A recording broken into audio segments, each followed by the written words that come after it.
My name is Rhapsody, welcome back to Monster Train 2 also.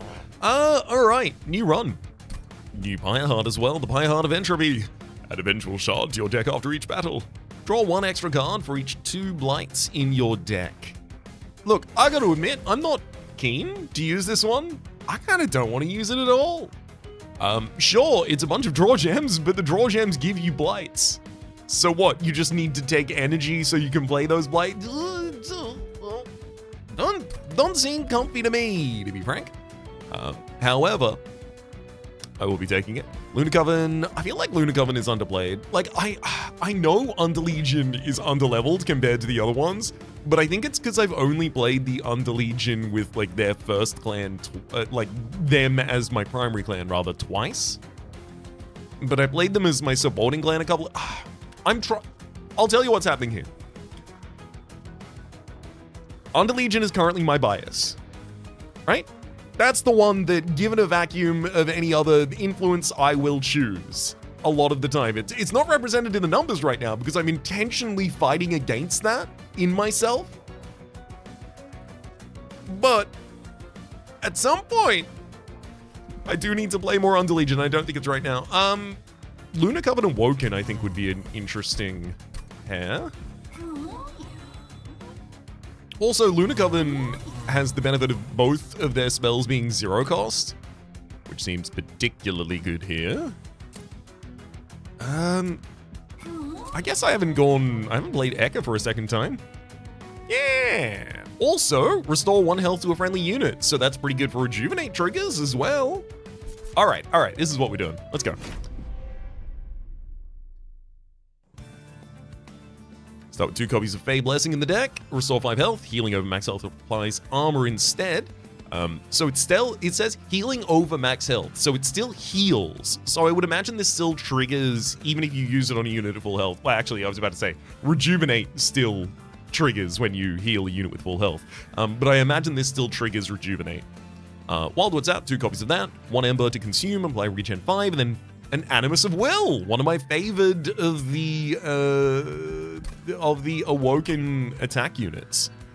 1 Ember 2 size, has multi-strike 2 by default. Terra Turnus doubles corruption on strike, so I'm gonna need some chump blockers. Hard-headed Archeon pushes back, so I'm gonna need chump blockers. And Kale is not really something I plan around.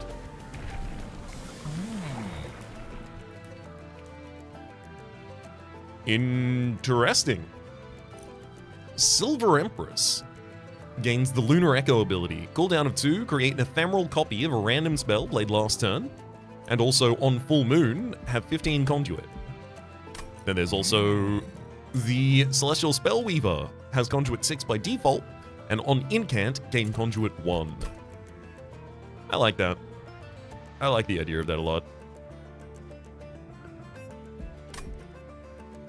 More consistent Conduit is better than larger Conduit, especially because it turns all of these into kill single targets. And also, if I am going to do something that involves rejuvenate triggers, I'm going to be playing a lot of spells in order to trigger those, and those spells incant. Emblem of the Exiles. I love this so much. At the start of each turn, the front friendly unit on each floor gains 15 additional health. That's so much. That turns, like, your 3rd floor unit, that, like, you know, Animus of Will, 8 health, should not be a frontliner. By the time the units get up to fight her, 38 health. Split Anvil was also there, but... And admittedly, I could do a lot with Split Anvil here, right? If I'm going to be drawing a huge amount of cards each turn, courtesy of the Pyre of Entropy, I'm going to have the ability to use, like, 1 very expensive spell, and it makes all the rest of my cards less, but Emblem of Exiles is so good. So good.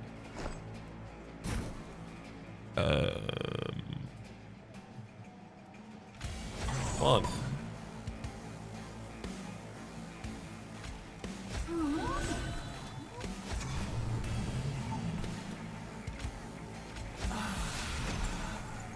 Make sure that I get my Emblem of Exiles buff on everyone. 15 additional health to each of them. It's so much.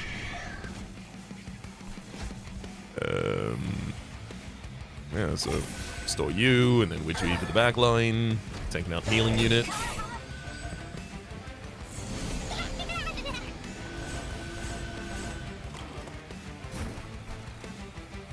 Gonna have to use a Witch Weave to take out that backliner as well.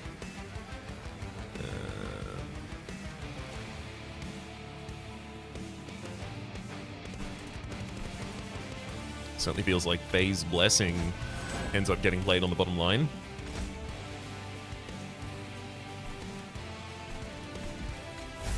Let's give some regen to you also. Oh boy.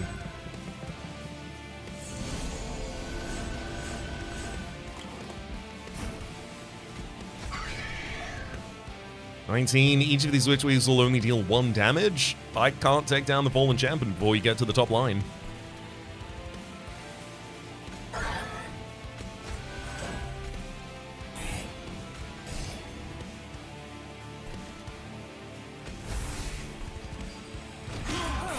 Hopefully, just due to the amount of health that we have on the frontliner, battle ends on the lowest round.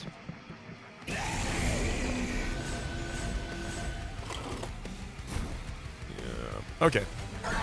Take out your healer. Some additional phase blessings. Bunch more armor, and then Witch Weave the enemy twice. Perfect. Okay, we only end up losing 4 health. That's totally fine.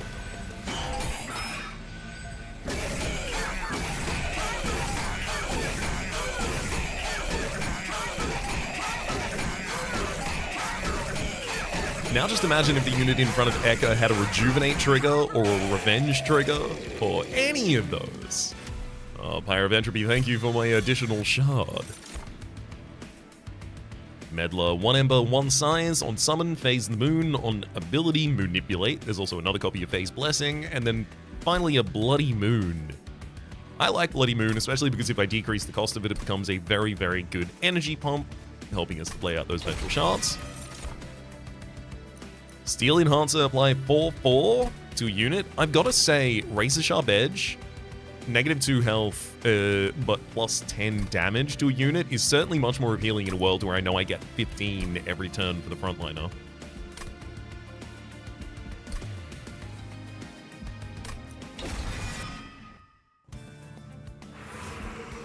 Okay, second line has Merchant of Magic next and Woken Banner. Decreasing the cost of spells is admittedly important, but also hitting that Animus of Will with some good damage upgrades I think is probably first and foremost. Quick and plus 10 damage, as well as Strength Stone. Neat. Let's have a look at the Lunacoven. Ooh, hello. Scrivener.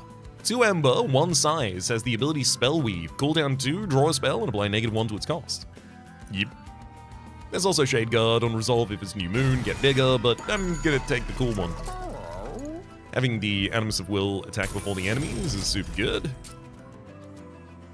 I'm also gonna give you some additional damage. Also,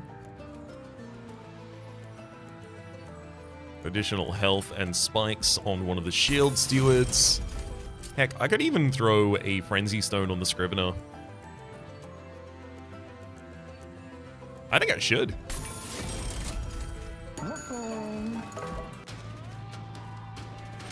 Let's give that a go. Start a battle, enemy units appear on each floor. That's completely fine because I have a unit with spikes on.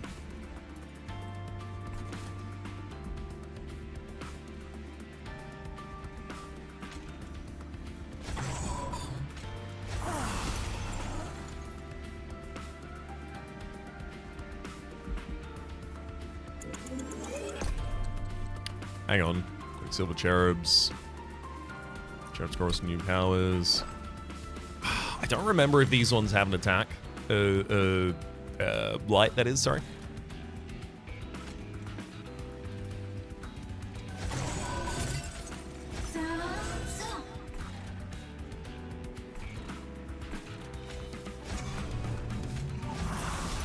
We'll see. Okay, they don't. They have haste, though. Gotta drop both Vengeful Shards, unfortunately. I don't really want you to haste pass all my stuff though, so if you could, I could take a little more time with it.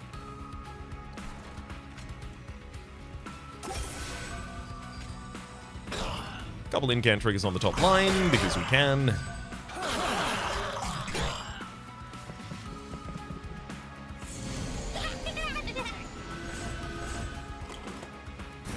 Perfect.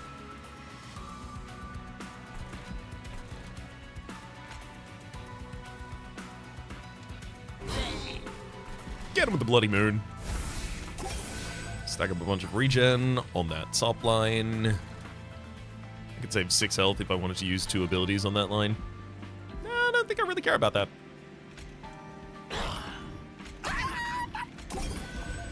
Let's just get our additional conduit.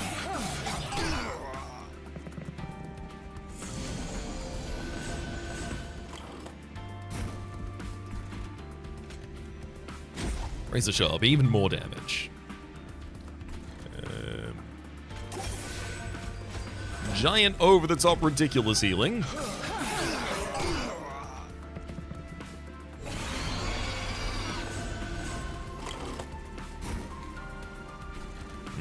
We finally got the Scrivener, but I can't play her. Damn.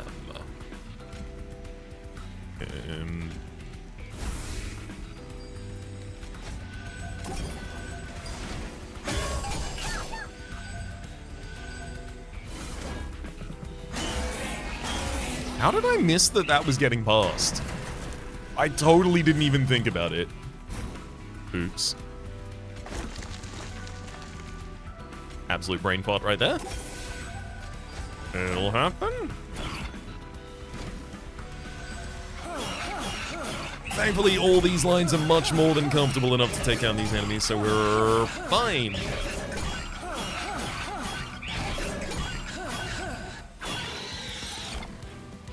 Another Pyre of Entropy, so I'm drawing 7 cards a turn now. Another copy of Bloody Moon. There's also a Gravity. 1 Ember, deal 5 damage. New Moon, ascend the unit. Full Moon, descend. Sorry, New Moon, descend. Full Moon, ascend. And another copy of Meddler. I will take another Bloody Moon. Sting! 0 Ember, deal 12 damage to the front enemy unit. Draw 1 additional card next turn. I would love that if it were good. It's not though.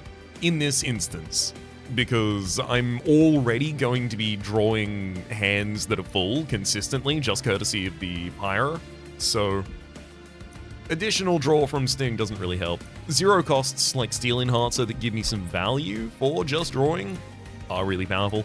So's Glimmer.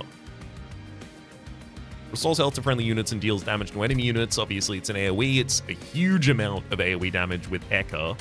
Great holdover spell.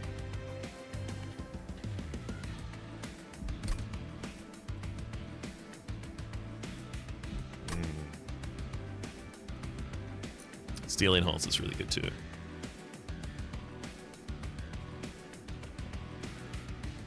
It's easier to just like dupe this. Fine. I do want to Glimmer though as well. Yeah, Merchant Magic gives a spell chain. I put that spell chain on Steel Enhancer. Or do I put that spell chain on Razor Sharp Edge as well as remove some cost from Razor Sharp Edge? Spell to permanently remove consume. Not really relevant there. Awoken units. Perfect! 2 rejuvenate triggers. Lovely to see it. This one has rejuvenate gain spikes. I don't really need you to gain that many spikes. I guess ideally the Awoken Hollow is defending the Animus of Will. No, but I want it to be on the same floor as Ekka.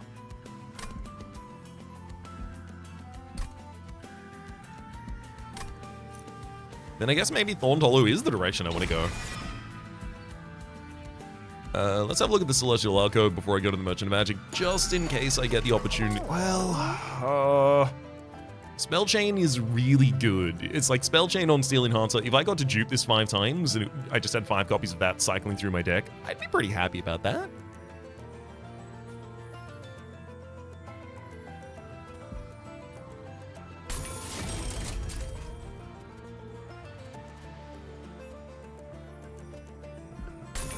reduce the cost of Razor Sharp Edge. Never want to have to go without playing that. Which way Fate Blessing? Those don't really feel like they need increases.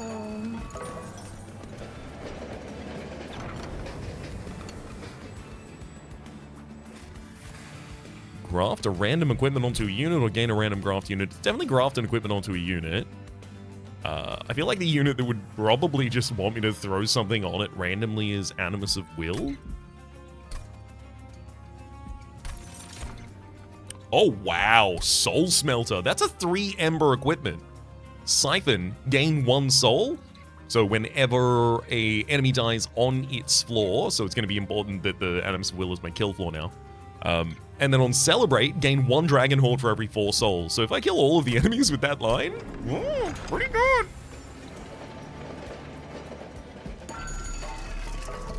I think I'll save some money here. Empyrean Well, Merchant of Steel, Forgotten Boons. Do I dupe Animus of Will at the Empyrean Well? Have 2 Animuses of Will? I think it sounds like a good idea to me. Ooh, getting units back in order is going to be really difficult for us. I'm going to have to shield my units using Fey Blessing to keep them alive. That's the way it's got to be done.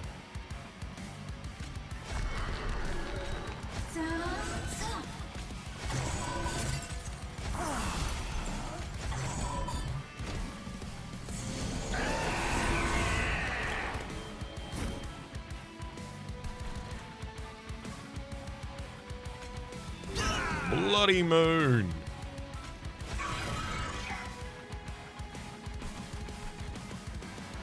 I'd love to throw a Restore on that top line right now. Well, is that worth 1 pyre damage? I think it might be.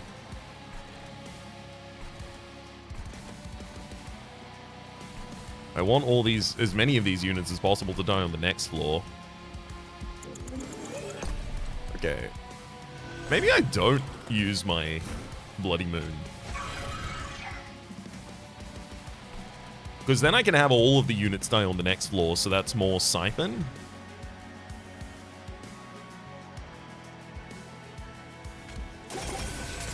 And then I got to start the incant a little bit as well as get some regen set up.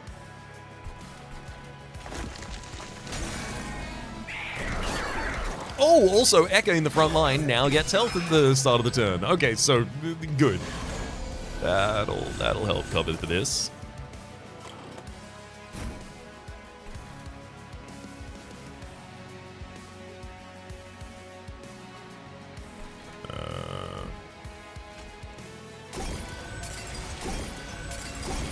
Bunch of Witchery Weaves up there.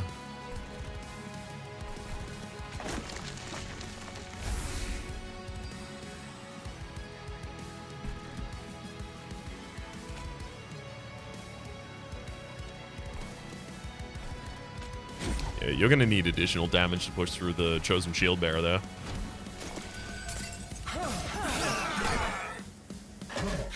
There we go, 3 soul that round at least.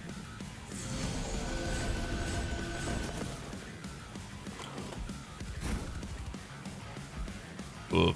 Chosen Shield Bearer is unfortunately offering incant to Sap Tudoir units as well as an additional Sap Tudoir champion on the floor where the Animus of Will is currently.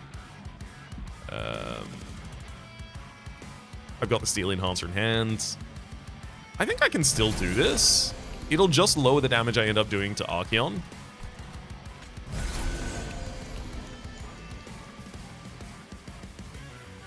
It did not just lower the damage I did to Archeon. I'm now not capable of taking care of the Ominous Acolyte. I could have sworn I was going to be... Okay. Well, I can do 1 on this floor. I just need Shield Steward to still have some damage so I can push down the Acolyte. Then... obviously get rid of the damage when I don't need it.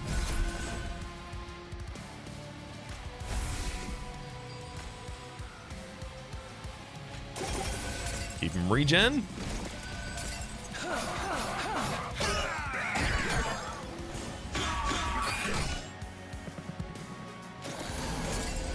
Oh, this is so great. All of the souls are getting siphoned.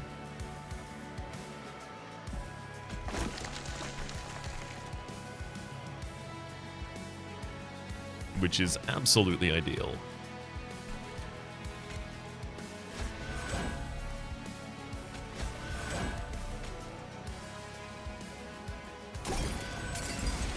Thank you for inverting the order back to what it ought be.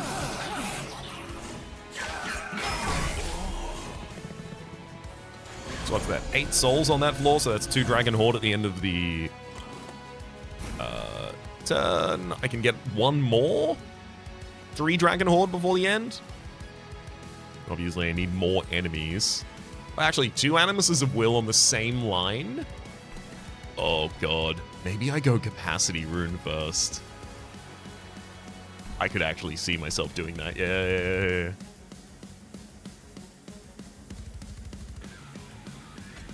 It's not a Slay trigger, it's a Siphon trigger. Something just needs to die on the floor, so I can use that.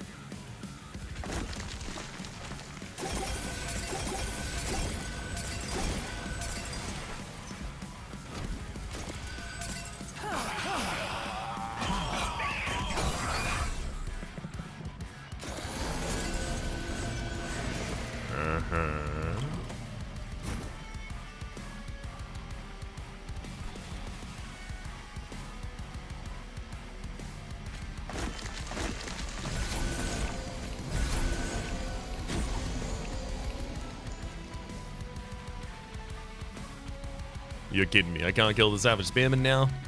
1, 2. Whoa. But that's fine. I can't get more Celebrate than 12 soul, giving me 3 Dragon Horde at the end anyway, so I may as well just call it there.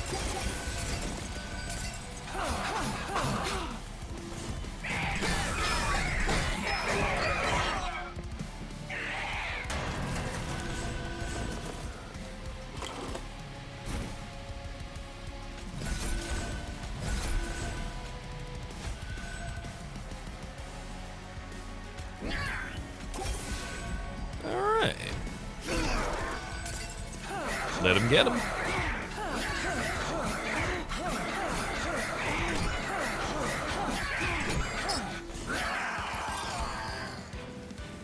Love the Animus of Will. Hate these Spires of Entropy I keep taking.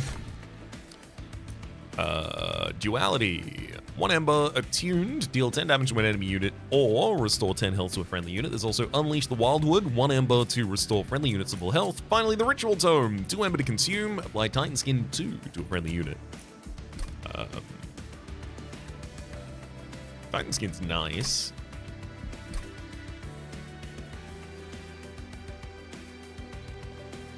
I really like having an Unleash the Wildwood in the deck. Gives you the ability to full heal very effectively. Husk Hermit has sweet bunch of health, can be a frontliner.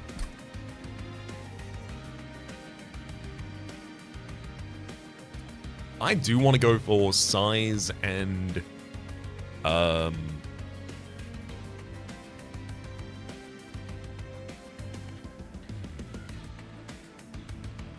I do want to go for size.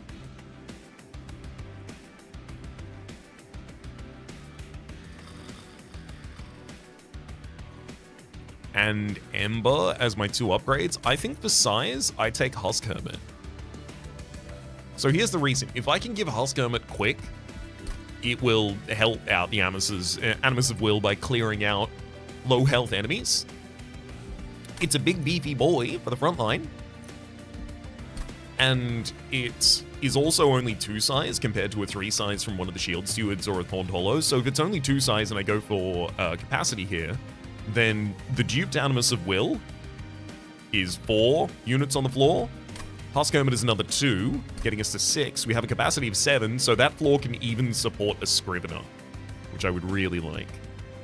And then the Thorned Hollow and Eka are their own floor. Obviously, I'm looking to the future to put more incant units, something like that on there. Capacity. Nope. We'll save that one.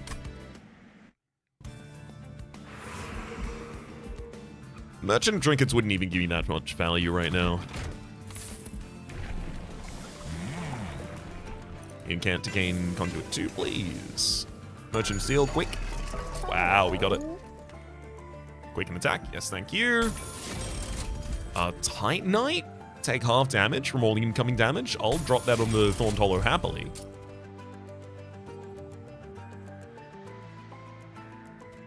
Some additional health on the Thorned Hollow as well to keep you around and lively. Strength Stone for some additional damage on a unit. I think I could easily just throw that on the Scrivener.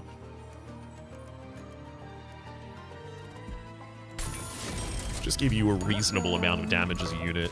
Empyrean Well dupes the Grafted Soul Smelter Animus of Will.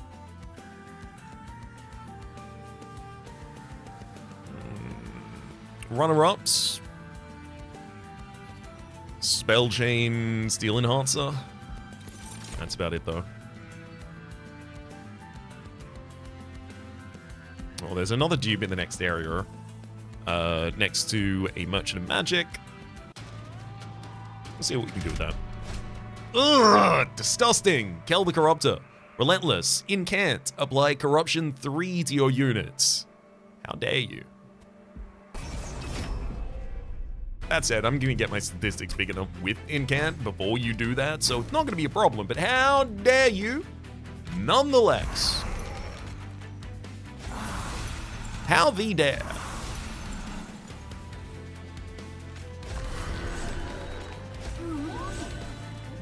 Great. Oh my god. We are truly going to get so much value here. I'm going to give my sweep unit some additional damage. It's really important you stay healthy, but I think that's going to come courtesy of Emblem of Exiles. I think all of the rest of our stuff can literally just go on the next floor. It's a floor that I'm unlikely to need for a while. So collectively, you just got one Dragon Horde for taking out that line. Perfect.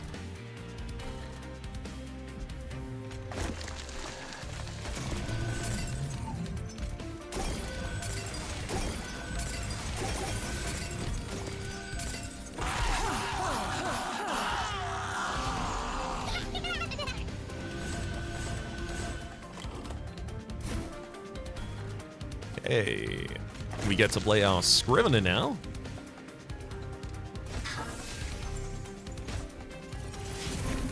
Get him! You zero-costed our restore. Now, that's zero-costed, right? Yeah, it's zero-costed. It applies -1. It doesn't cost -1 this turn. Hell yeah.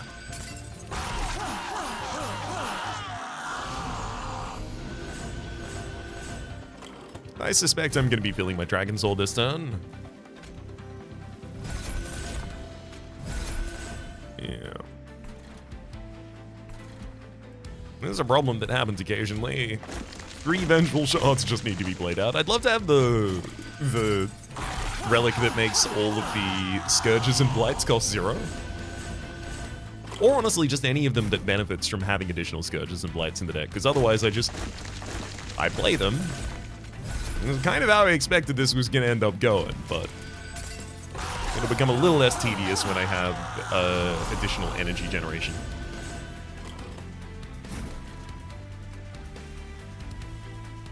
Scriven for us. Well scrivened. That's a lot of units on that floor that get taken. Oh no!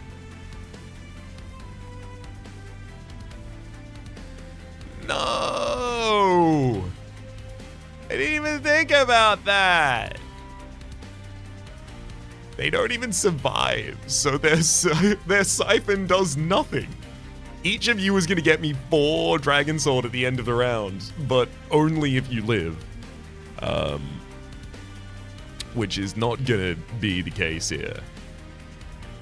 How dare you? How dare you not live? It's the 5 corruption that was summoned on all of my units. It's literally killing both of the Animuses of Will in 2 rounds of combat. And that happens on summon. I didn't know you did that on summon. You so-and-so. Oh, you absolute so-and-so.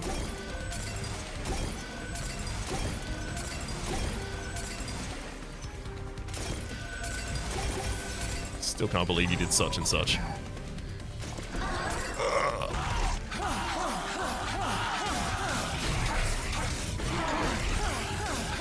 Yeah, quite literally, without that, you're absolutely destroyed. Well. Excuse me? Excuse me? How'd you give corruption to my units?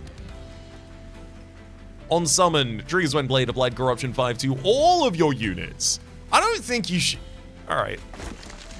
It's too early for me to be talking about balance. I don't like talking about balance. I'm not a game designer. You do both? Howdy. Oh well.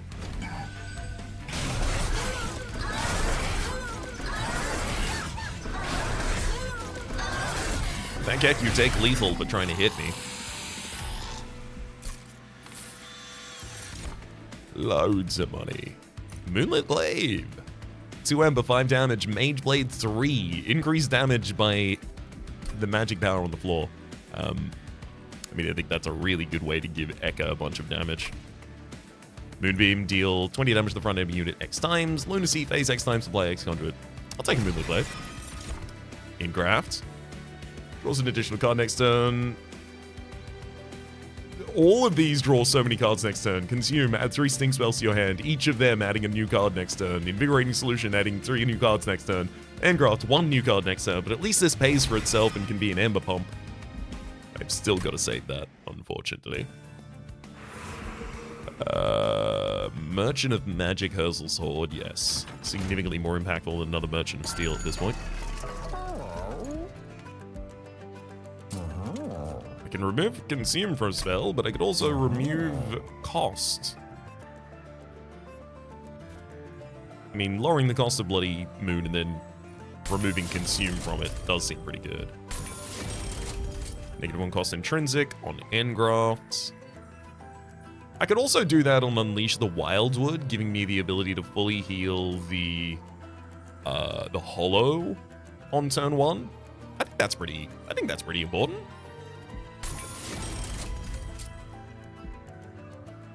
Plus 10 magic power, almost irrelevant here. I'm probably going to end up re-rolling. Restore 10 health for the lowest health friendly unit on Moon Cycle, so once every turn at least. Ancient Pyre tap. When you're out of Ember, cards can be played for their cost in Pyre health.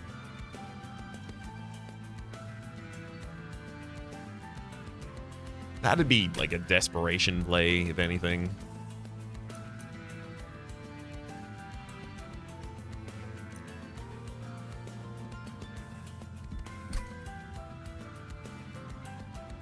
Still could be relevant.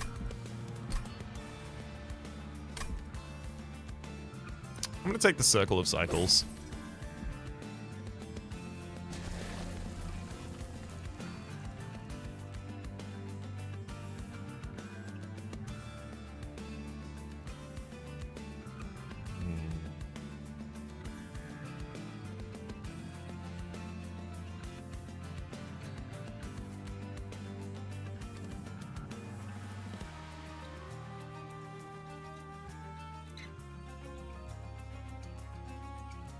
I think what I just learned is that... No, we're using the Husk Hermit as the frontline unit there. Maybe another Bloody Moon, deal 25 damage on Slay, gain 2 Ember.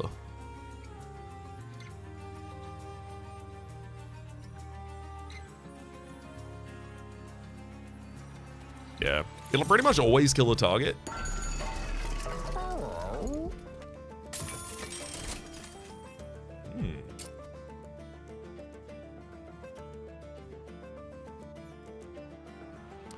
Holdover, Unleash the Wildwood, full heal on the floor each turn.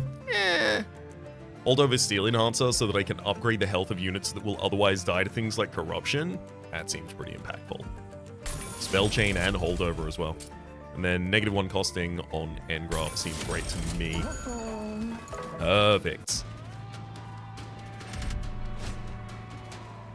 Titan Skin on the lowest floor. Rage. Ravenous Zealot. Alright. We should be able to do our setup from last round on this and finally get what we were supposed to get last round on this one. Wow. I'm a big baby. Wow. Alright.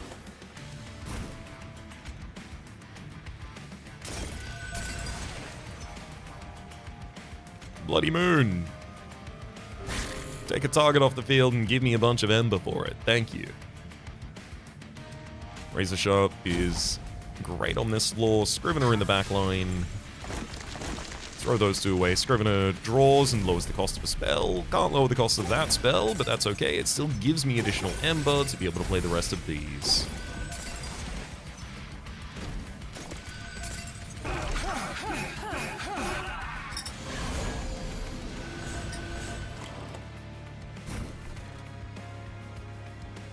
Get him with the Bloody Moon. Well, actually, hang on. Yeah, they don't even get to attack on that bottom line. I don't need to do anything.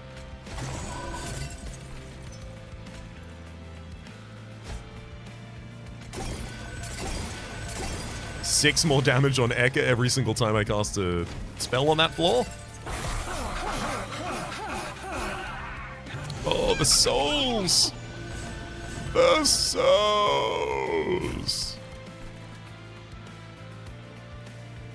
Scrivener, could you draw us a spell, please? Thank you for making it 0 cost.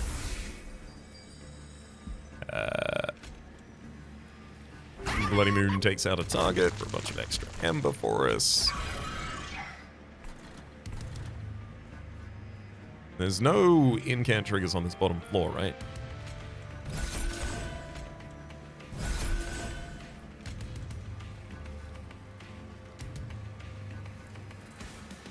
Perfect. Just making absolutely certain that all of the units on that bottom line, in the back line especially, have just a little bit more health. I can't have last round happen again.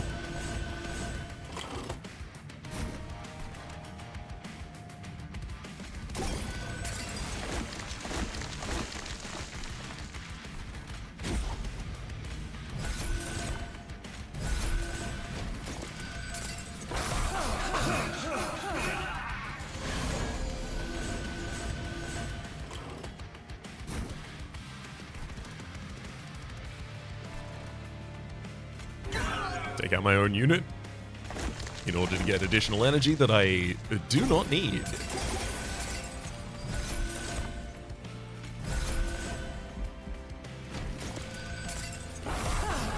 Oh no, I didn't Scriven! Oh, I can't believe I forgot to Scriven. That's actually as many units as I need to die on this floor. I want the Husk Hermit to die, but just because it's another soul trigger? Oh my god, that's great. That bottom floor is perfect.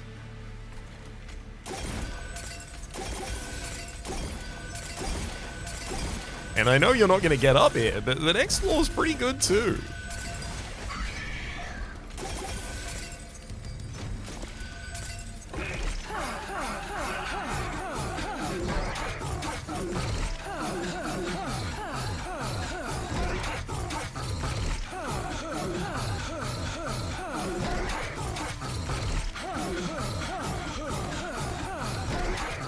Wait, 12 is the breakpoint, not 14. Never mind. Doesn't matter. Also, we can only get to a total of 8 anyway, so...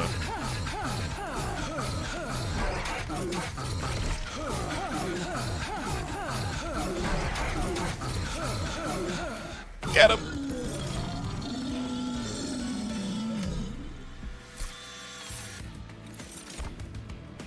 Aurora on Moon Cycle. Once every turn, gain Conduit 1. Eh. I mean, I could just drop a Aurora Weaver on the same floor as Eka. It's not an awful idea. Cover a Knight, 1 Ember, consume, face a new moon, apply 5 additional damage and stealth 1 to friendly units. That's a pretty good way to avoid damage on a floor if I really need to. I think that could save us from like I don't know, like double sweepers turning up at a time that... No, because the Husk Hermit will hit the enemies before they hit me. No. No, that doesn't really change too much. I'm going to take an Aurora Weaver. Spreading Spores, hello, 1 Ember. Apply Regen 2 and Spikes 2, then add a copy of this card to your discard pile. I like it a lot. You reduce its cost, you double stack it, you go wild, but I just don't think it's right for right now. Awake, restore 40 health and apply Regen 3, gotta say, bit expensive, and also big numbers are already a thing I can do. It's small numbers, like Regen. Like, I want you to have Regen 5 for me to really care. I'll be skipping there. Time to loot this horde. Shale Shell, I guess? After using an ability, friendly units gain armor 3. That's a way for the Scrivener to at least give something.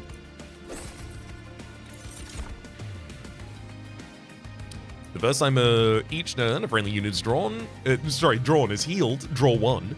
Manifold Mirror, the first rune card played. Each battle is applied to all floors or jack strips. 3 piercing damage to an enemy unit moved between floors. I think it's got to be Sap Tap. It's literally just going to be an additional draw for us every turn, which is nice. Another Empyrean Well versus Merchant of Arms. Gotta say, don't really care about Merchant of Arms at all. Fire Health, another Empyrean Well. What would I be duping there, though? Yes, maybe another copy of Engraft wouldn't be awful.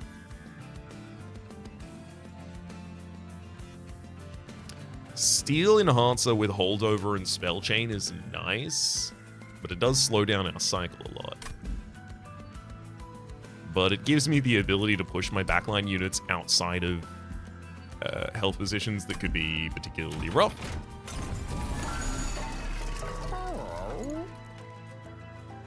When it becomes New Moon, apply Armor 10 to friendly silent units. Do I have any silent units? Not a single one.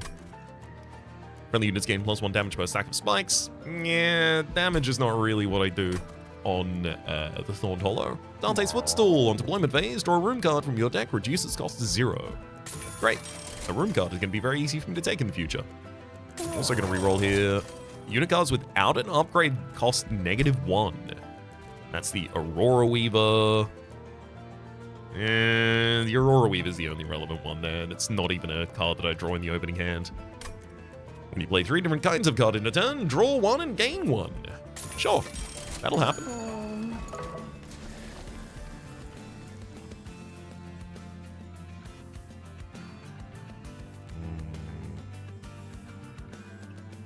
I mean, another copy of Scrivener would be lovely. It does just draw us spells and 0 costs them as well, which is really nice. I think I do just take the steel holdover spell chain. If I were going to remove a card from my deck at this point, what would it be? Honestly, probably some of the stewards. They need to get out of here pretty soon.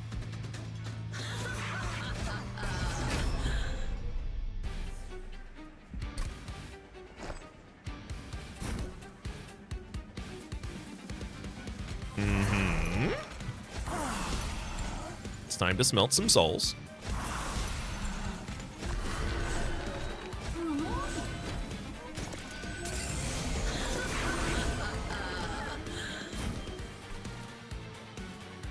Yep, that seems pretty successful in terms of soul smeltery on the bottom line there.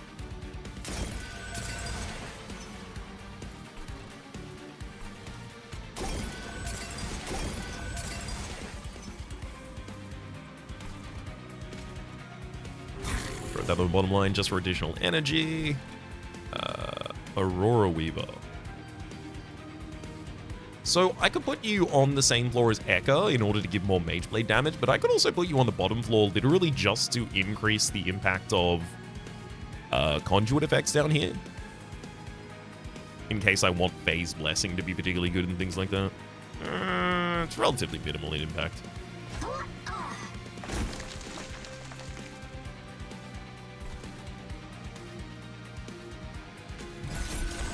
I'll take this opportunity to get you both above 10 health.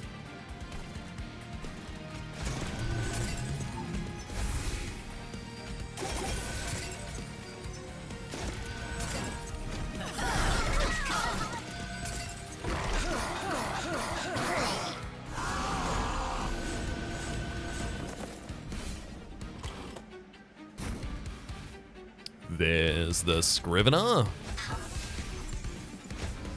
Thank you for scrivening me a Witchweed, rather. Which will draw me a card.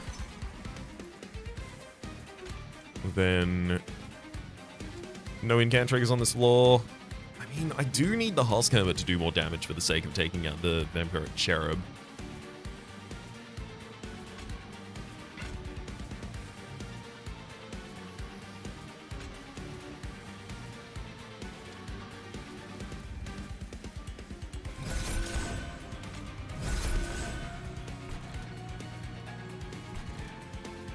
I haven't played a unit this turn, so when I played the Spire...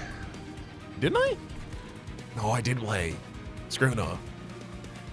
That's fine.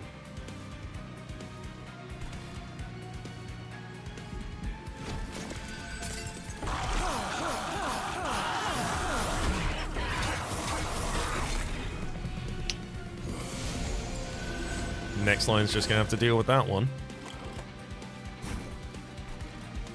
Yeah, which shouldn't be too much of a problem. We drew the Moonlit Glaive.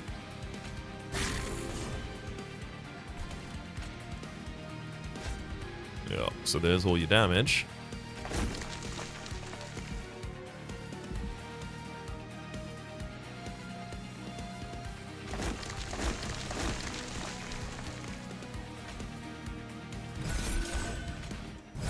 Perfect. Now just made sure the Husk Hermit has 31 damage, so it will take out the Cherubs by default.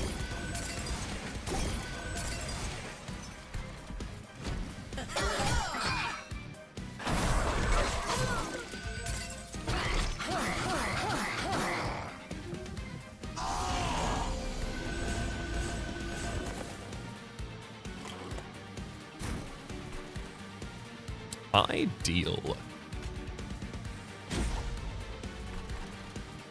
No incant triggers on the bottom line to worry about. That's a spell, that's a unit, and here's a shard for the draw. Scrivener draws as well. Oh my god, Bloody Moon. Thank you.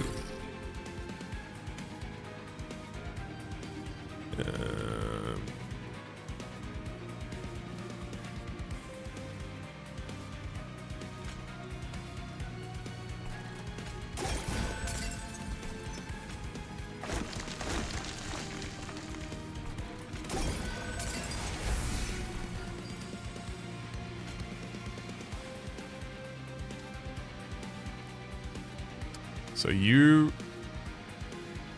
Hang on. Yeah, we push additional damage when the Husk Hermit does enough damage to push down the Scarred Sentinel without 3 attacks from an Animus to follow up.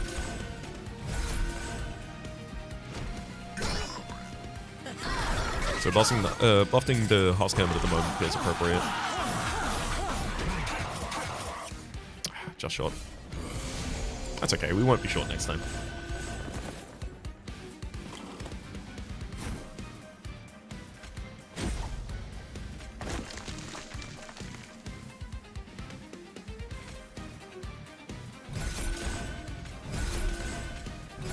And again. Perfect.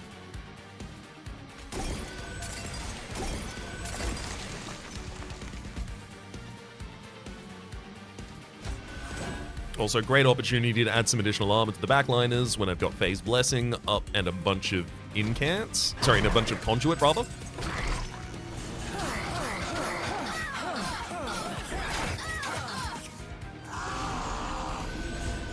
All I need to do is kill 2 more enemies on that bottom floor, and we end up with another full Dragon Sword by the end of this battle. It's going pretty well. Oh, I don't even have space to play another unit. No!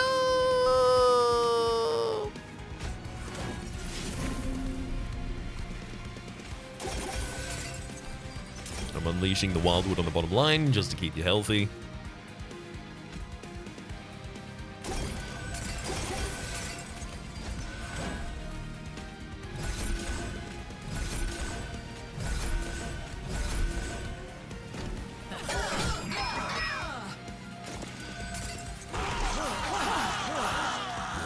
So much health from the Emblem of the Exiles for our front line. We're what? How many waves into this fight? Thorned Hollow, by default, you have 90 health, so you've gained 110 more in increments of 15. 90 is 6, 105 is 7. So around 7 turns to get all of this. So worth.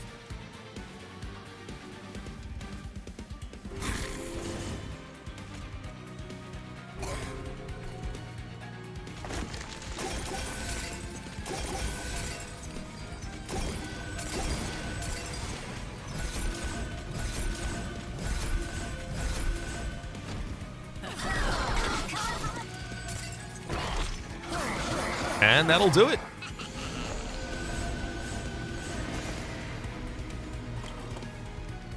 I mean, again, this is assuming that I am going to be winning this round down here.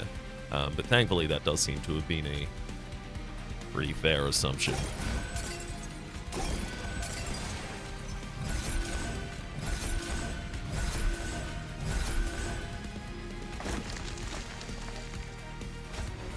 Scriven just a little more, just in case. Get him.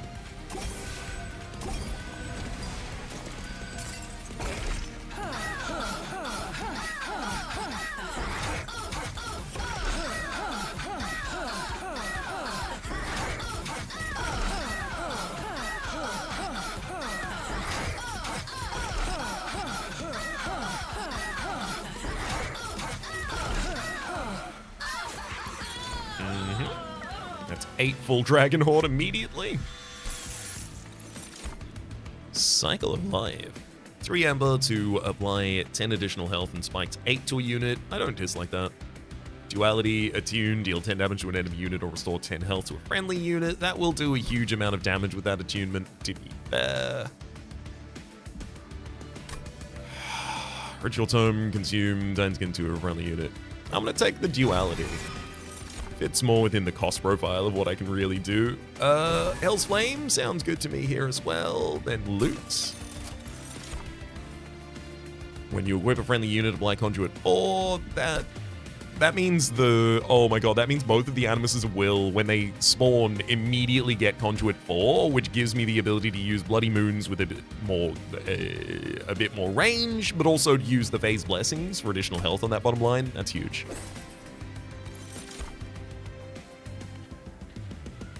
After deployment phase, when you play your 3rd card of the round, draw 1. That's just a way to get even more draw on top of all of this. Sketches of Salvation after the deployment phase, summon a random unit from your deck on each floor. I mean, honestly, only once I get rid of the Spear Stewards do I care about that, and I only care about it so that it can summon the Aurora Weaver. It's so minimal in impact. Winged Steel is great. So I draw, in the middle of a turn, I draw 1 card from Winged Steel. I draw 1 card from Versatile Ember Staff, if everything goes well. And I also draw a card from Sap Tap. Every second turn, I also get to draw a card from Scrivener. Merchant of Magic, Merchant of Steel.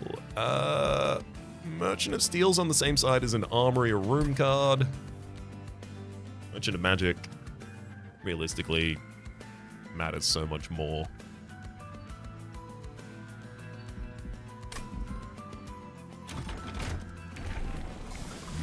Incant to gain Conduit 3. Celestial Spellweaver Echo the 3rd.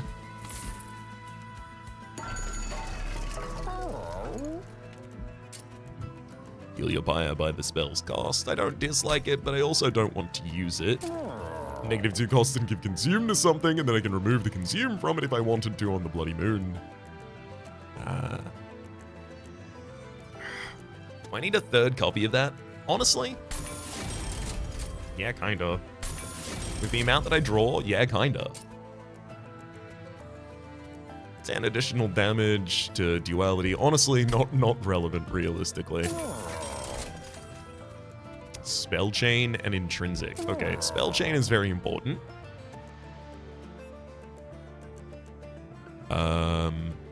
I could use it to push a lot more damage with Razor Sharp Edge, or I could spell chain Divinity and also reduce its cost, giving me the ability to use Divinity for instantaneous kills on the first turn. Actually, I like that a lot. Especially because the bottom floor is going to have 8 magic power on already, just courtesy of the 2 Animuses of Will, so if I really need to, like, blow down a unit with that, I can do it.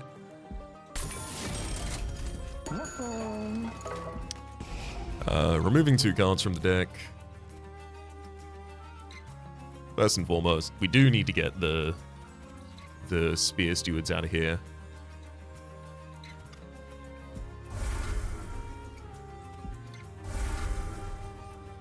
The best they are at is an additional card type for the Versatile Emberstaff. That's the best thing they do. And then remove Shield Steward. And you're in well. Oh, up against a Merchant of Arms in the next area. I think I do go for the Merchant of Arms. It'd be exceptionally useful for us to have a... where are you? To have a room guard that we want to draw and use on the first turn.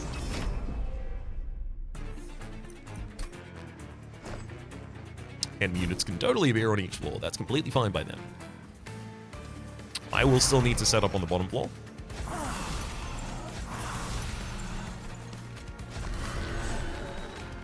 I now have enough Ember to be able to play Scrivener on turn 1. Very important.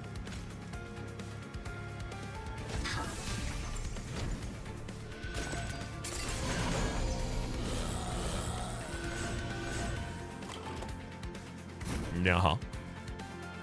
So 1 Unleash the Wildwood hits the top line.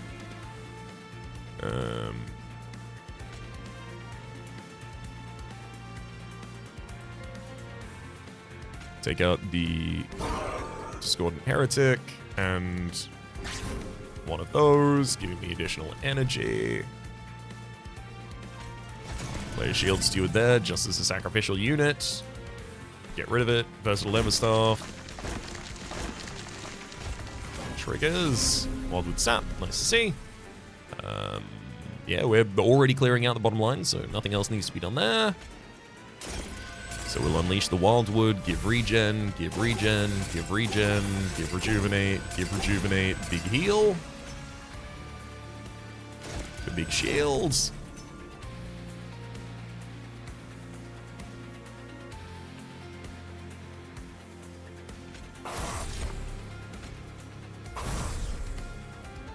Get him for 40 damage twice on the bottom line because I can, damn it.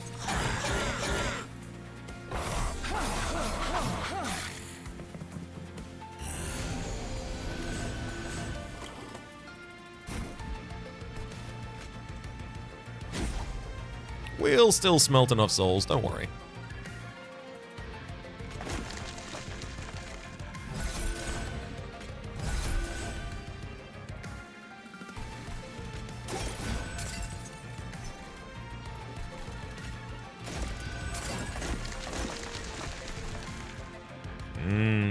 Not enough damage for the Avowed Gladiator here, unfortunately.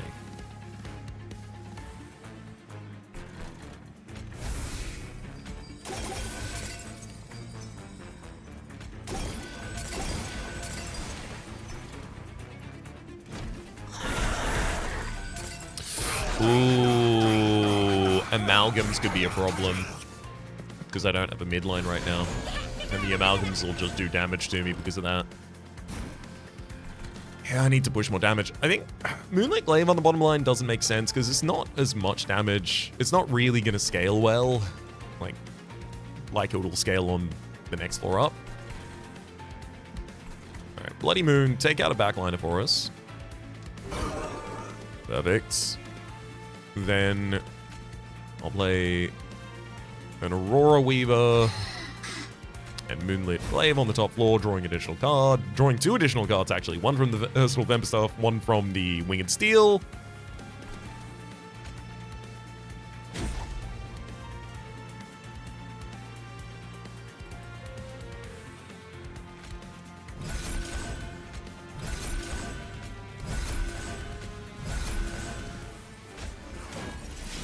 We Scriven for a Bloody Moon.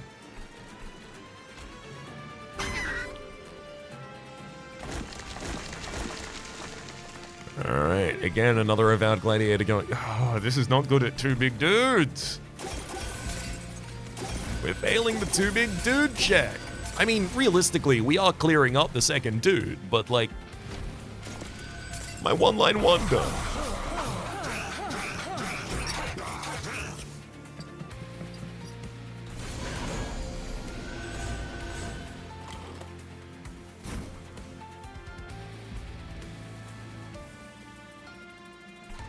Yeah, this is really where duality comes in.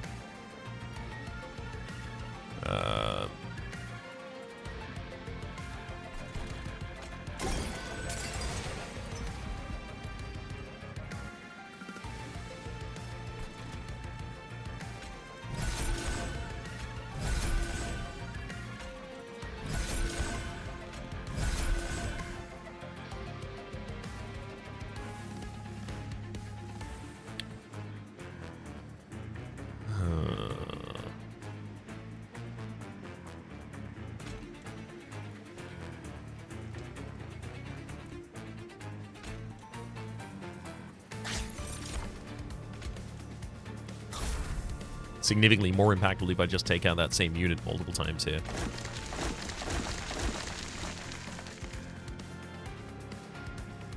Although, I should start applying some phase blessings there.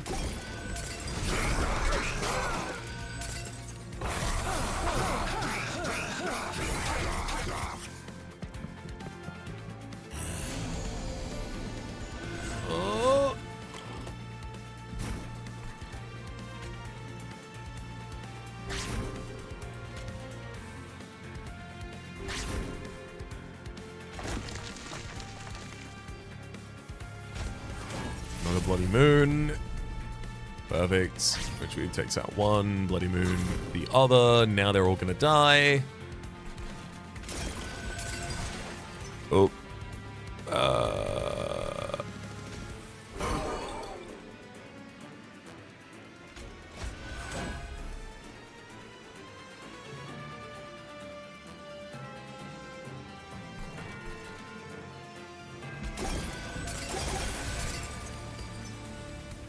I do think I need to continue Conduit enhancing the bottom line.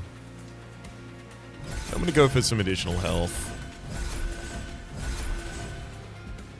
Realistically, the Animus that I should have buffed should have been the back line of the 2 Animus, so that they defend one another.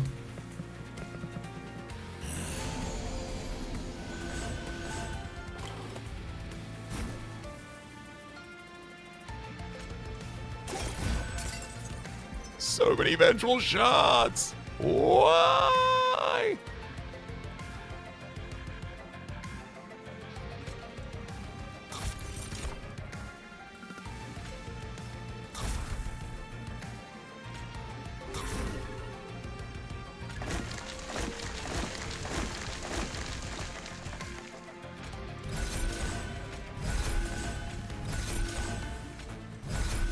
Oh my god, we're literally 1 HP off of taking out the Avowed Gladiator.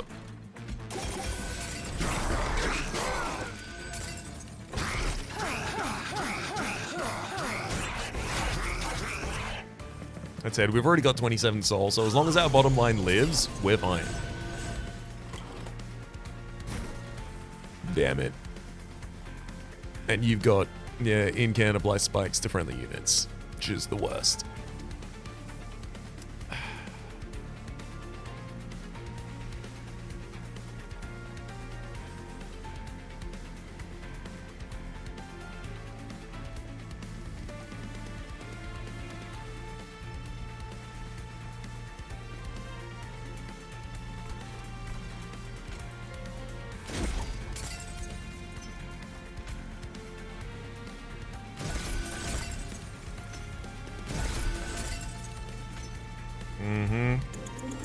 So that first one gave a lot more damage.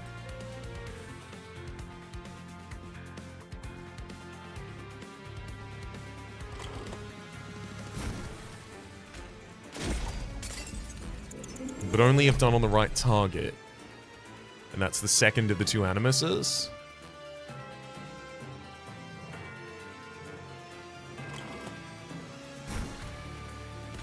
But what about this one? See, that almost gets to lethal. Then Scriven for some additional armor. Yeah, it still doesn't get there.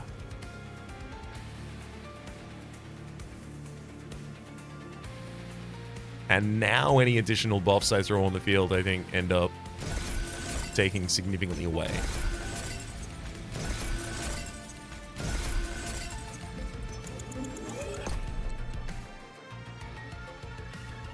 Rude. My dragon sword.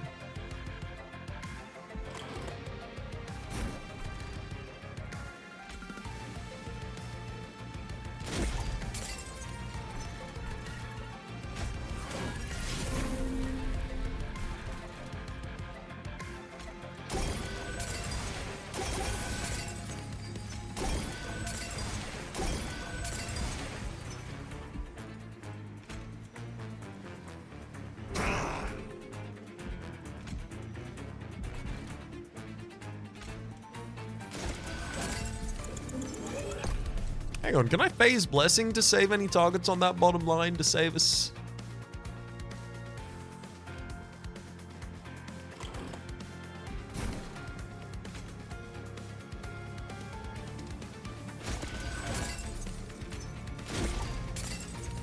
No. It seems like 2 spikes is just too much.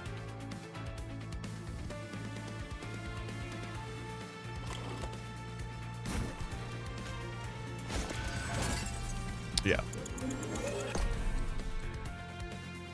The best result we get on that bottom line is playing a single razor sharp edge on a single unit and then focusing on the other lines.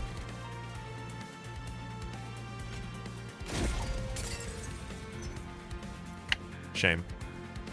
Oh well.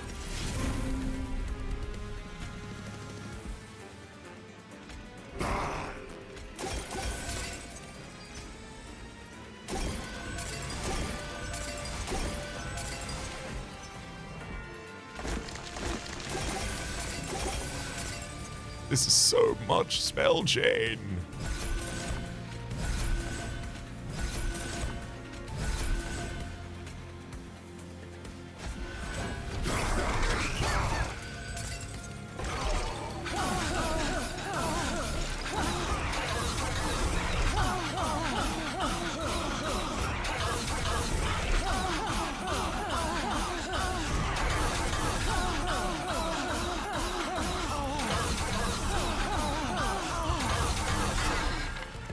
My souls.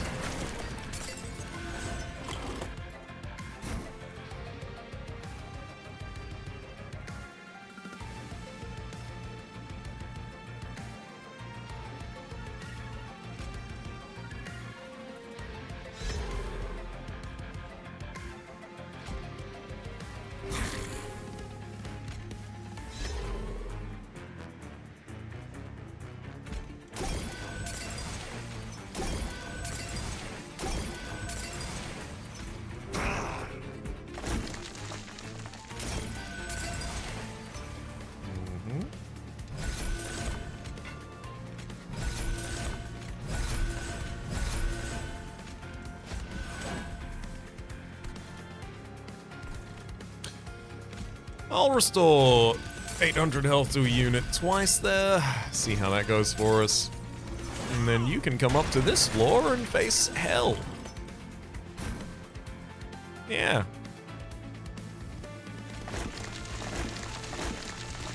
Damn it. I play all of the shards and it causes me to have worse. There you go.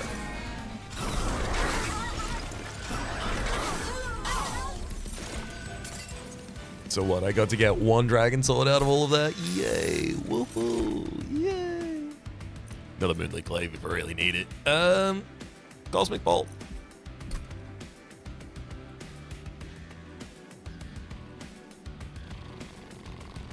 Throwing that Moonlit Glaive on the Aurora Weaver isn't an awful idea.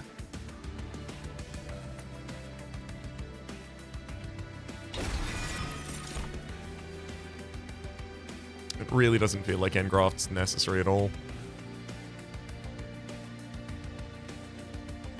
I'm already drawing...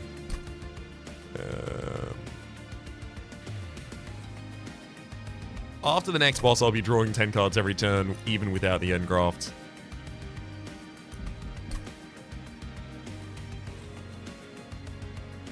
Probably going to the Merchant of Arms in the next area as well.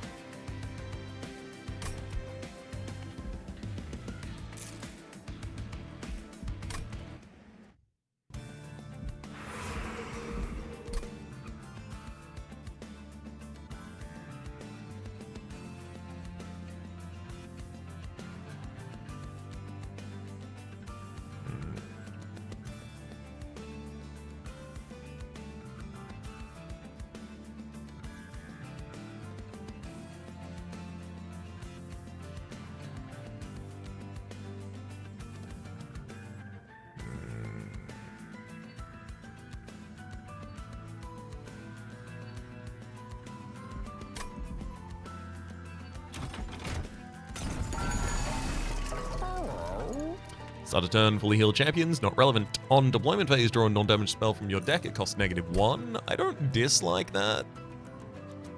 I just also think majority of the time it's going to do nothing. Thorn Fruit. I don't want to sting every turn, no. Merchant of Arms. Ugh. Moon Cycle, this equipment gains 1 damage permanently. This unit's damage is equal to its max health, which is pretty good for... where are you? It's pretty good for the frontliner, the Husk.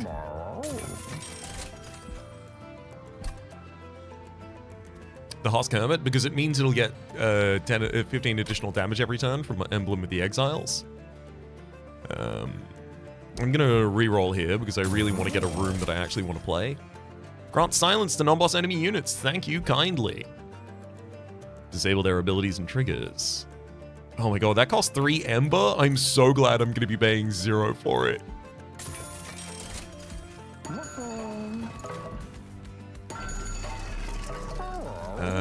None of these are necessarily relevant. I'm going to take a reroll. I don't need more cards in my hand at the start of the turn. Vine Grasp was nice, but it's costing us hand space. Odie Sodom, 1 energy per turn, 3 less deployment Ember.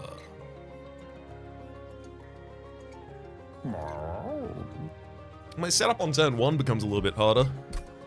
I don't get to play my Scrivener on turn 1, but I do have, in return, an additional Ember every turn.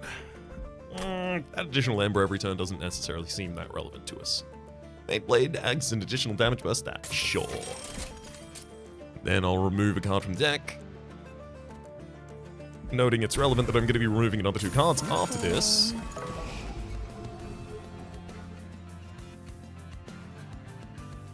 These Wildwood Saps don't feel literally relevant at all. The Witch Weaves don't even feel that relevant, to be frank.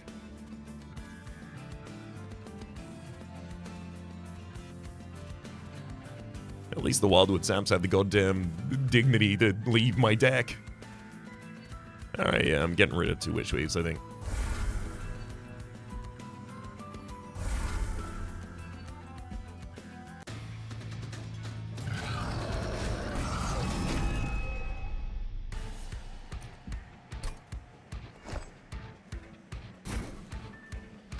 Silence them!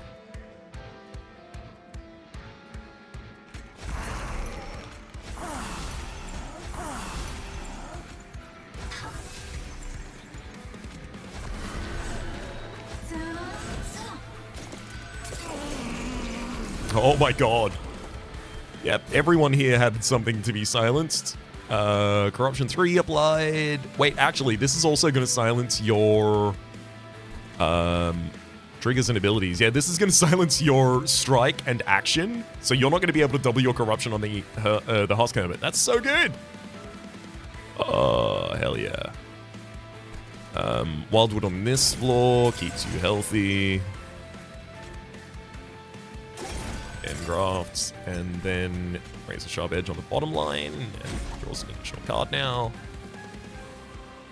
Let's Scriven.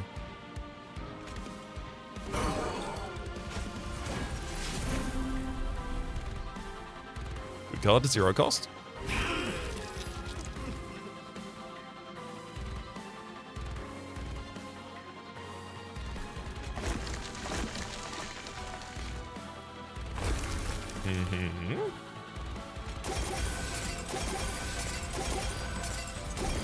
So I could either hit the boss for 260 damage with 2 dualities here, or I could waste it on the bottom line.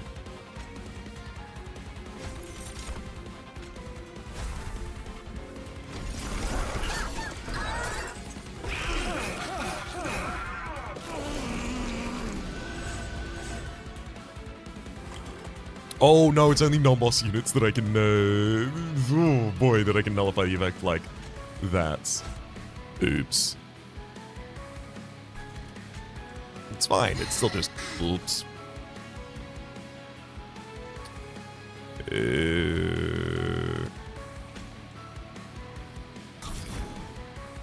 Retrieve on that target. Retrieve here. I'm going to throw a Phase Blessing on you, keep you healthy. I'm going to throw out a Moonblade Glaive on each of you two. I'll just take the 4 damage to the Vengeful Shards here. I'll have both of my Moonblade Glaives played, so it's very much worth it.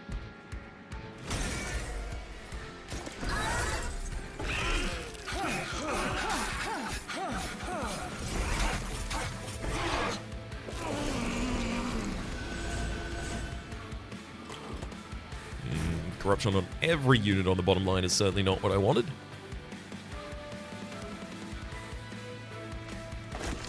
Play out some Vengeful Shards. Perfect. We're finally to the Steel Enhancers. Another Bloody Moon, nice to see. Confirming that everyone is going to die. Get a bunch of regen on our frontliner as well, because that's relevant.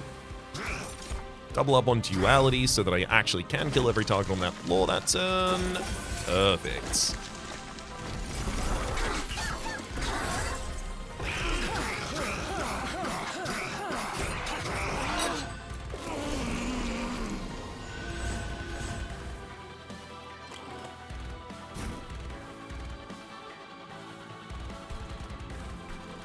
Got to unleash the Wildwood on the bottom line here. Full heal him.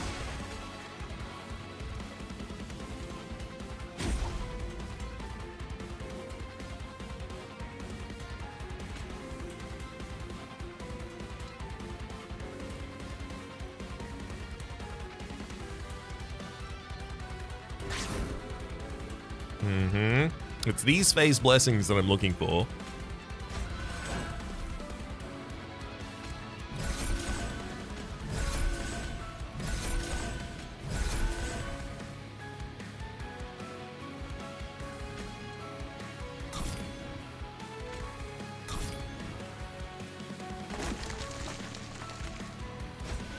Gonna have to make sure that I use many more spells on that bottom line than I would otherwise like to.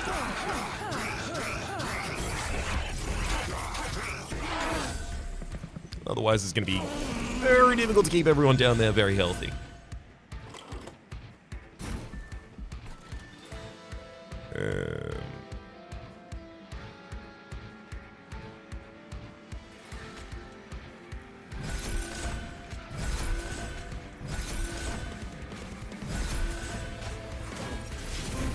Well scrivened, friend.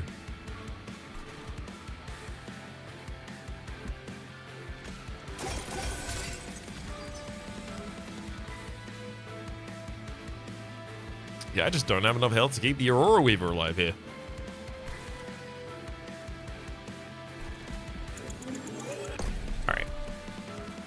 I'm gonna have to throw a little bit. The Aurora Weaver is doing so much damage, I definitely need to keep it alive. Gonna have to throw a little bit of Steel Enhancement up here.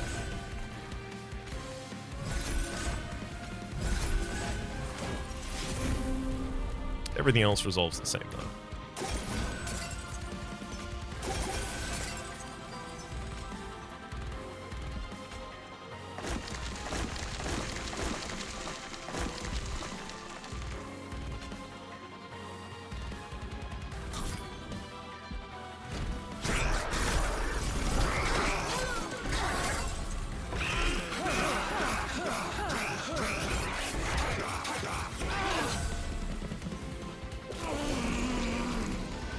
I'm hoping for an Unleash the Wildwood on the bottom line.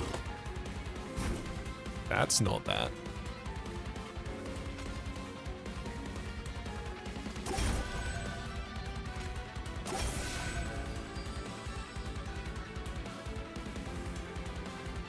Mm-hmm.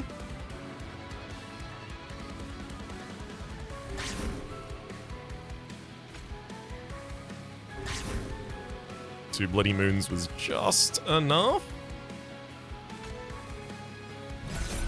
Okay, everyone on that line lives. Woo! For not long, but they do lives.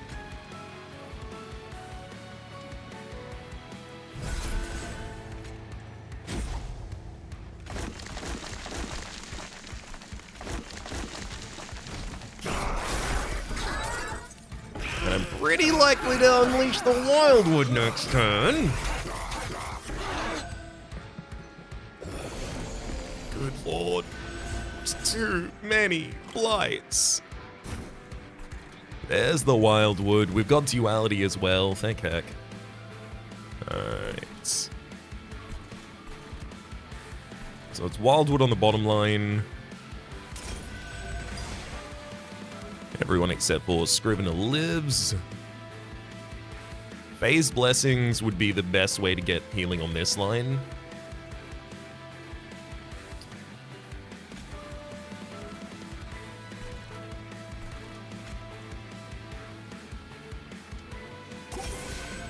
Perfect.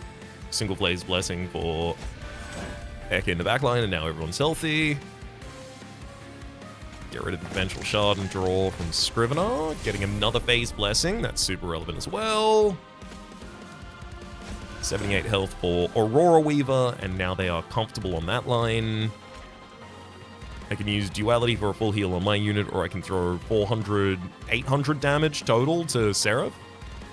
I think that's much more worthwhile.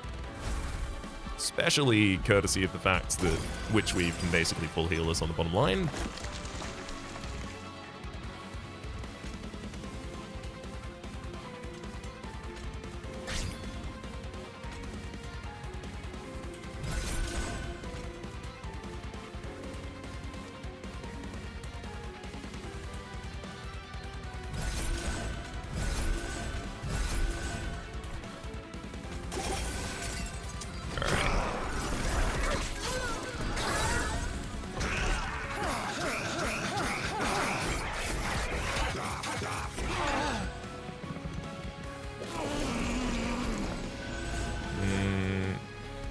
Yeah, it's the 12 corruption every turn that's going to be a problem here on the bottom.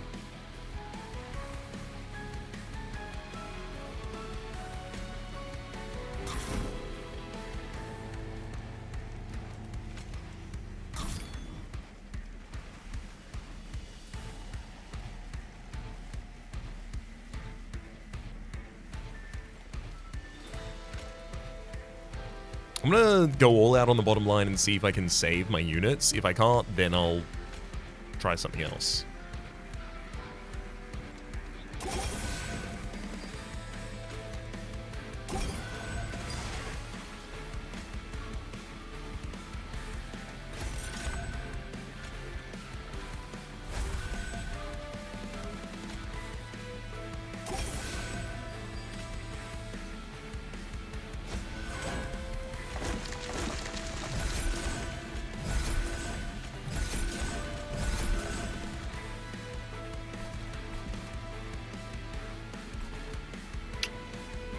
So the answer is no, I still can't on the bottom line, but also I still think this is probably the best I can do. And the next line is going to be able to clear it up with the Mage Blades.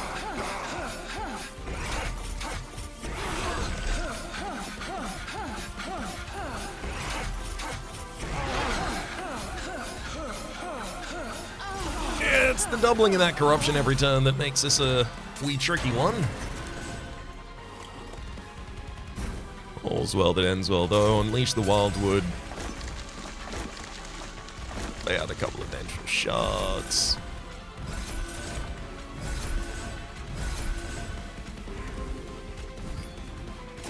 Get him.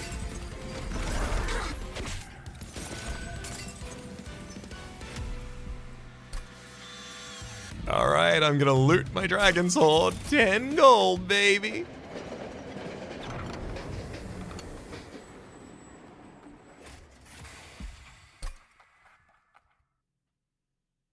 That's not so much a horde.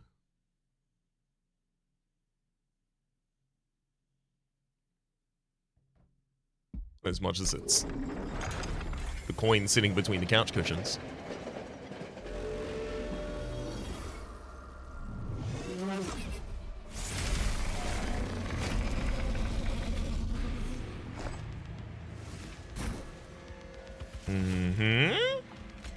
Silencing the units on the bottom line, setting up those husk deployments.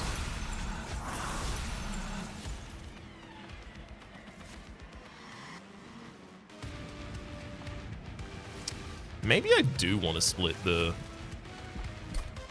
magic power floors. It would give a lot more conduit to the bottom line, which would be relevant for Phase Blessing in particular, though it's Phase Blessing for giving additional health to units. I could actually see that being relevant, yeah. In which case, Scrivener just goes on this line literally just to be there. So no one's on the top line literally at all. I just sack 5 HP every round. Yeah. It's not every round. Just a lot of them. I'll also note this Scrivener holding a Mage Blade on this round with Ekka is pretty good because it gets the conduit power.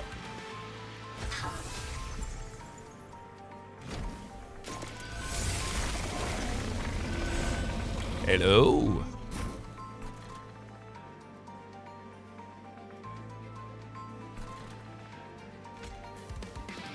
Well, let's unleash some Wildwood.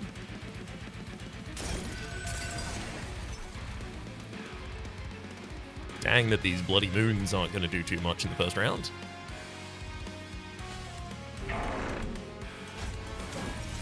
Oh, thank you for scrivening me a spell chain. Appreciate it.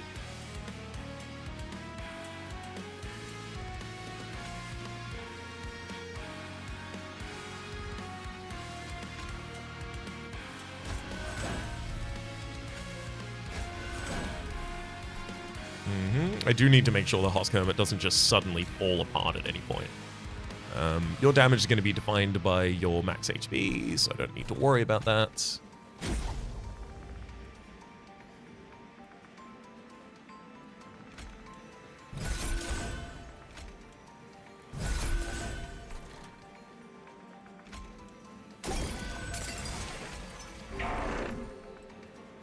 Ooh. 100 damage twice? Yeah.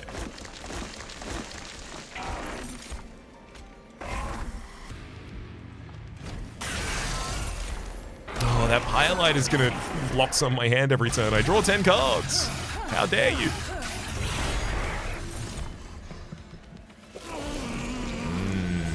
All silenced. You love to see it.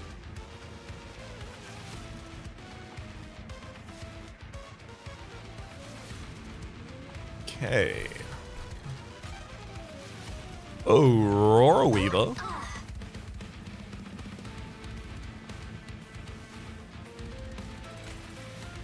Mage Blade does give you a lot of damage, but you'll also get a lot of damage very quickly from the other equipment. Mage Blade pushes a lot of damage on this line, so I think I might actually use it this turn.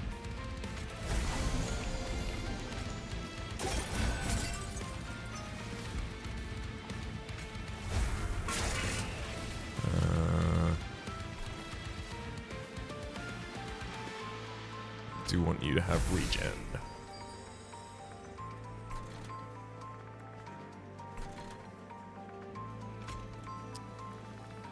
Increasing your health is also pretty important to us.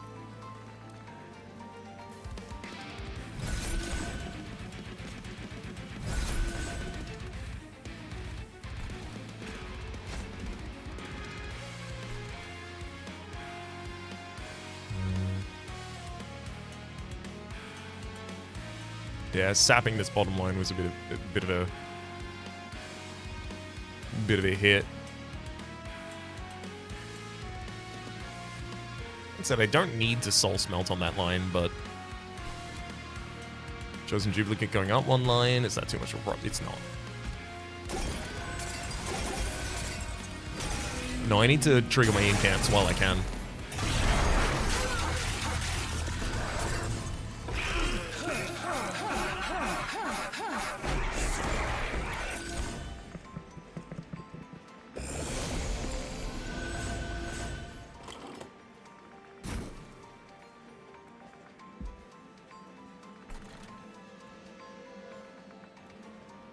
This bottom line is...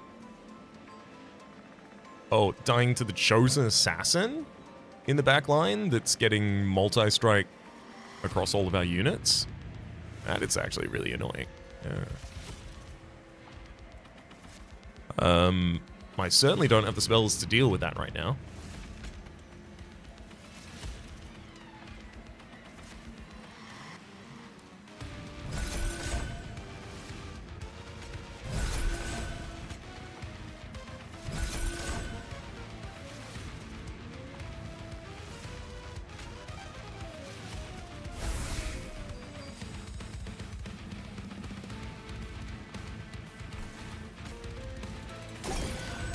Thank you. Equalizing rings gives me the damage to actually prevent all of that. We're all fine again.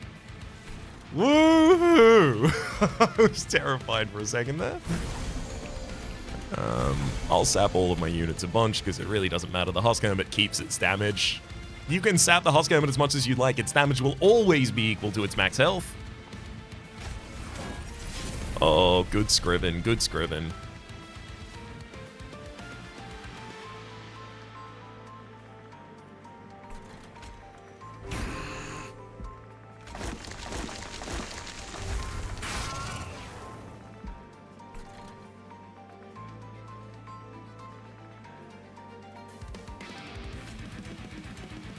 I do feel a responsibility to keep this bottom line as healthy as possible, but also to incant as much as possible on this midline, because it will result in significant damage.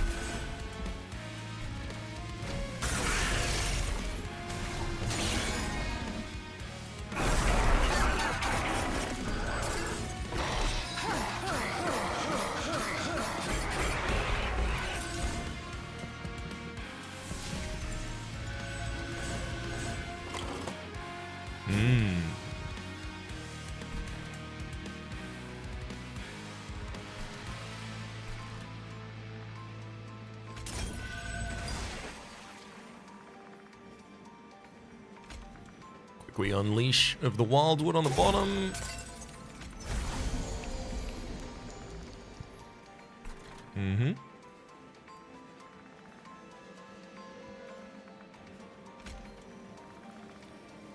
It had 90 additional damage to the back line.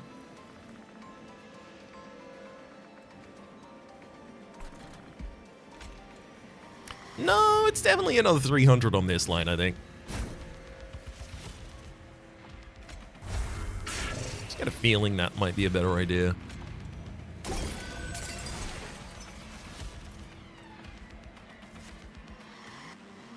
Pretty compelling, though, to add some additional armor and health to this bottom line.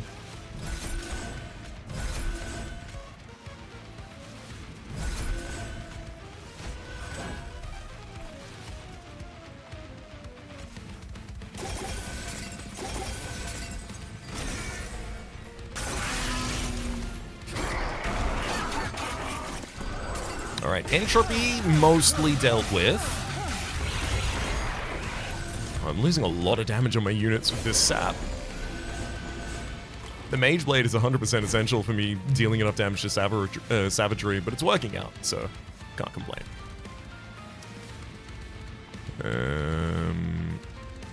These Bloody Moons aren't capable of taking out units, unfortunately, because they all got Spell Shield.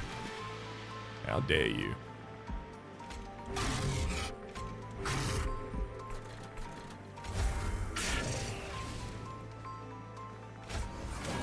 Ooh, scribbing a Phase Blessing for ourselves. Love to see those.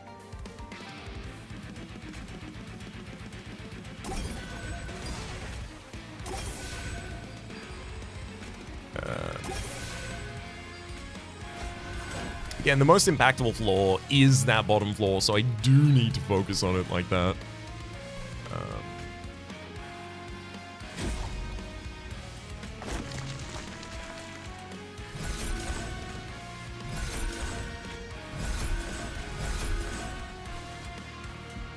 All's well.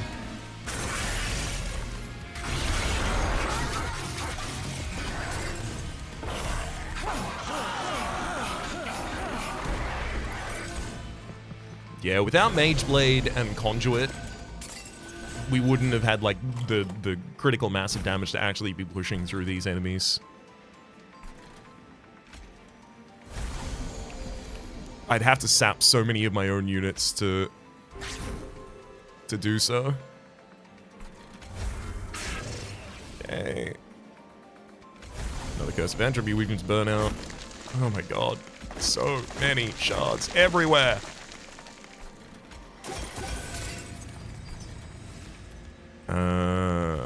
Duality, Attune, Spell Chain.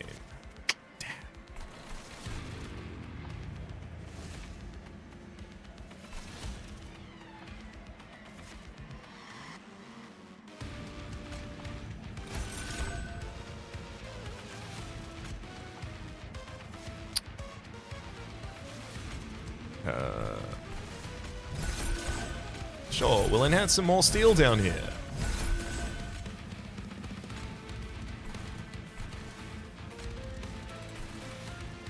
Guess that's most useful on the incant line.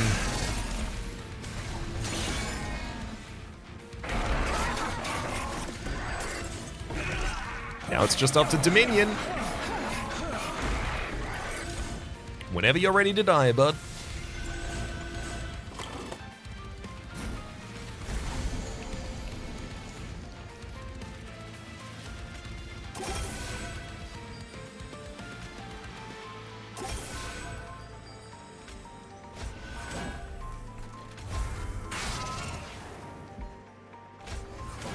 Ooh, scribbing a brand new duality for myself. Love it. Unfortunately, best I can do with it is 10 damage to the top line.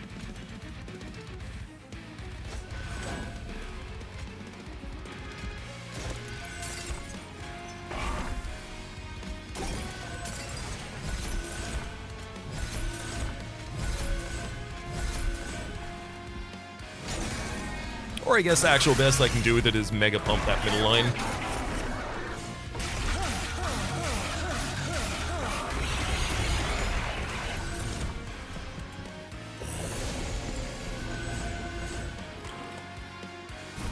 Come on, die.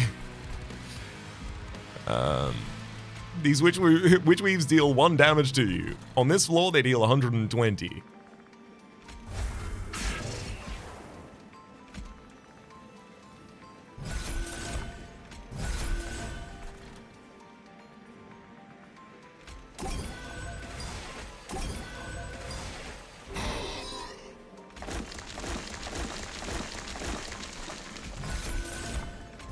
Come on, die! I mean, realistically, I could just skip forward a couple of turns in order to do it, but we're so close to the end, I'm just going to continue playing the same path that got me here.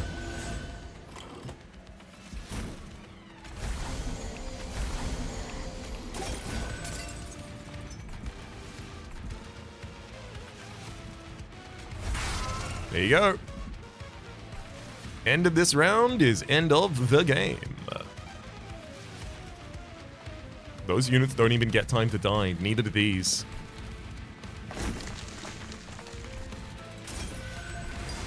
Scriven, thank you. You drew the Unleash the Wildwood again somehow. I'll take it.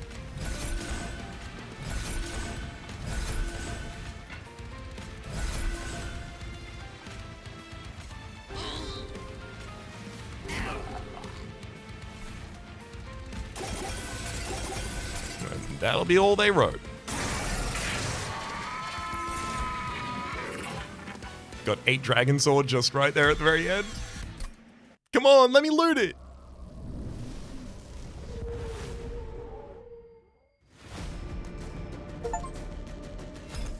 War of the Heavens. We're gonna run with all governance enabled on the Lunar Covenant. No problemo. Covenant Spike. X costs consume and apply 3x conduit. Neat. Seer Orb. When applying spell weakness, apply 1 more. Also neat. The Animus' speed is finally unlocked. 1 amp 2 size. Quick. Has 35 damage by default, but only 8 health. And the Vine Mother. Yeah. I'm ready for a Sting run. 1 amp 2 size. On resolve, add a Sting spell to your hand.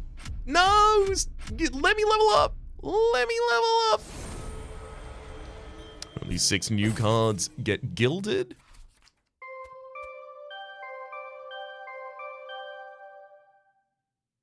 But I'm more than happy enough with that. Head back to the outpost and see what's up in the barracks.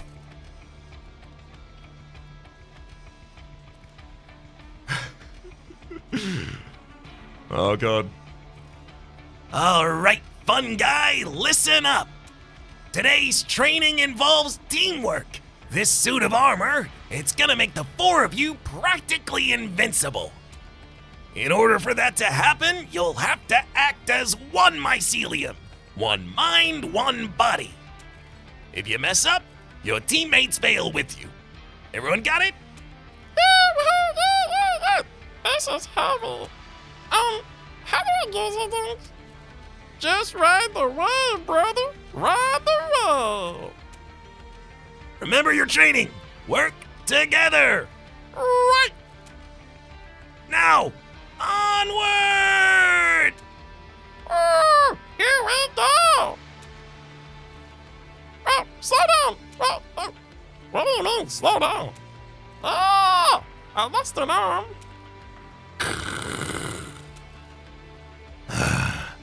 We have a lot of work to do. I guess that's as good a sign as any that I should play the Underlegion in the next episode. Stop ignoring them. Give them a little more instruction. Until then, though, my name is Rhapsody. The name of the game has been Monster Train 2. Top left of the series playlist from like content of the game past, present, future. YouTube recommendation down below. Streaming past are the names of the people so generously supporting the Republic on patreon.com/RhapsyPlays. I'd about the thank to, and a special thanks this episode to Cold Heart. Hopefully you'll have been enjoying yourselves, and hopefully we'll see you all next time.